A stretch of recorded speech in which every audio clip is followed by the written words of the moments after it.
Hi everyone, my name's Enoch Isaiah Cinco, and I'm going to show you how to fold your clothes.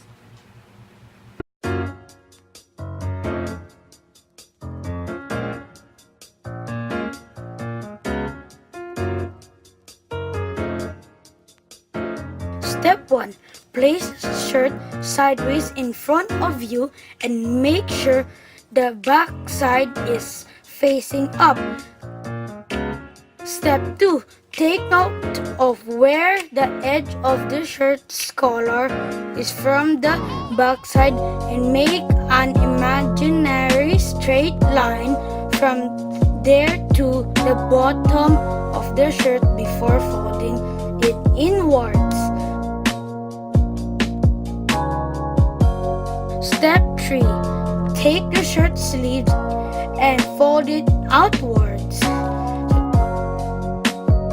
Step 4.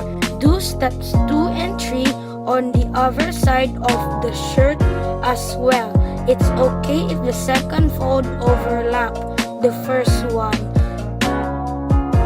Step 5. Imagine that your shirt is divided into 3 equal parts and fold the shirt from the bottom up at these line segments. Step 6. Turn the folded piece upside down carefully and there you have it, a neatly folded t-shirt.